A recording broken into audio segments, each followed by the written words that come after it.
அனைவருக்கும் வணக்கம். இன்றைய திரைவிமர்சன நிகழ்ச்சியில் நம்ம பார்க்க போகிற படம் வந்து கான் சிட்டி.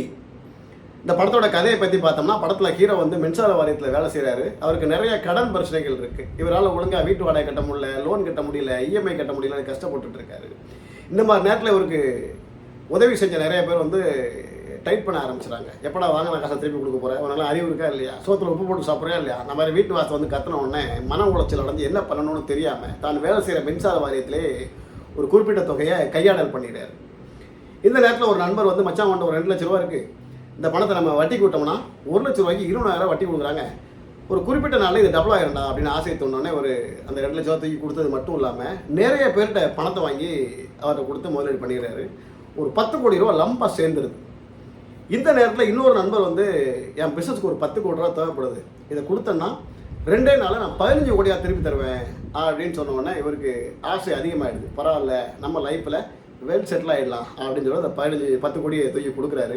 வாங்கிட்டு போன நண்பர் வந்து சில ரவுடிகளால் வெட்டப்பட்டு கொலை செய்யப்படுறார்.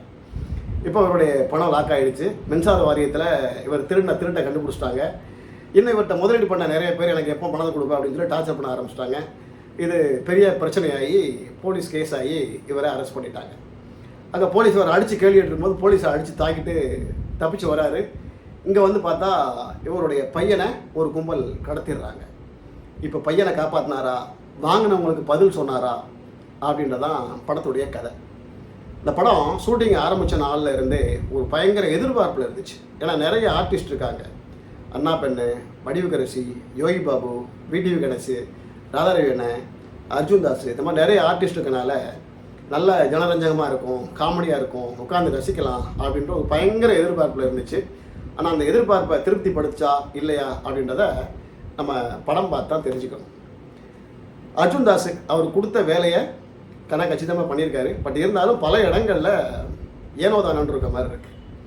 அண்ணா பெண்ணு 2 விதமான கேரக்டர் பண்ணியிருக்காங்க. இளமையான ஒரு கேரக்டர் பண்ணியிருக்காங்க, ஒரு 10 வயசு பையனுக்கு அம்மாவும் பண்ணியிருக்காங்க. 2 விதமான கேரக்டர்லையுமே அவங்க நடிப்பை தரமாக கொடுத்துருக்காங்க அப்படின்னு சொல்லலாம். யோகி பாபு வாயை கட்டி போட்ட மாதிரி டைரக்டர் சொன்னதை சரியாக செஞ்சுருக்காரு. அதிகமாக அவரை பேச விடலை. இவர் காமெடியாக பண்ண வேண்டிய பல விஷயங்களை வடிவுக்கரசியம்மா பண்ணிட்டாங்க. ஆனால் உண்மையிலே வடிவுக்கரசியம்மா மட்டும் இந்த படத்தில் இல்லைன்னா படம் 10 பைசாக்கு ஆகாது அப்படின்னு சொல்லக்கூடிய அளவுக்கு படம் இருக்குது. நிறைய காமெடி ஆர்டிஸ்ட் இருந்தாலும் விடிவி கணேஷ்லாம் பல இடங்களில் வளவளா கொலவலன்னு பேசிகிட்டே இருக்கனால பல வசனங்களை நம்மளால் புரிஞ்சிக்க முடியல. அருள்தாசனா வராரு, அவருக்கு எப்போவுமே வந்து ஒரு அழுத்தமான கேரக்டர்.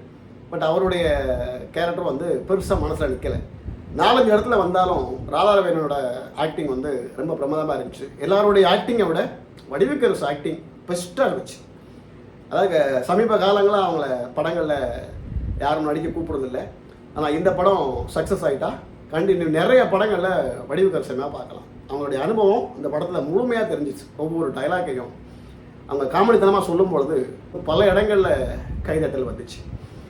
ஃபர்ஸ்ட் ஹாஃப் கொஞ்சம் சொதப்பாக இருந்தாலும் 2ஆம் பாதி நல்லா விறுவிறுப்பாக கொண்டு போயிருப்பாங்க. படம் நல்லாவே இருக்குது.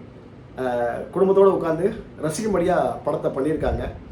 புது இயக்குனர் தான், சொதப்பாமல் பல இடங்களில் கைதட்டல் வாங்குற அளவுக்கு வசனத்தை கொடுத்து சிறப்பாகவே எடுத்திருக்காரு அப்படின்னு சொல்லலாம். நம்ம வந்து ஏனோதானோ அப்படின்னு இருக்குமோ அப்படின்னு எண்ணி போனோம்னா அந்த அளவுக்கு இல்லாமல் ஒரு நல்ல ஜனரஞ்சகமான காமெடித்தனமான ஒரு படத்தை கொடுத்துருக்காரு. எல்லோரும் நம்பி போய் தேட்டரில் படத்தில் மியூசிக் பக்கபலமாக இருக்குது, கேமரா ஒர்க்கு சூப்பராக இருக்குது.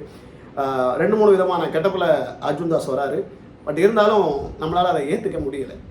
இன்னும் கொஞ்சம் நல்லா ட்ரை பண்ணியிருந்தாங்கன்னா ஒரு நல்ல காமெடி படம் கிடச்சிச்சு அப்படின்னே சொல்லியிருக்கலாம். படத்துக்கு நம்ம கொடுக்குற ரேட்டிங் 5க்கு 3. நன்றி.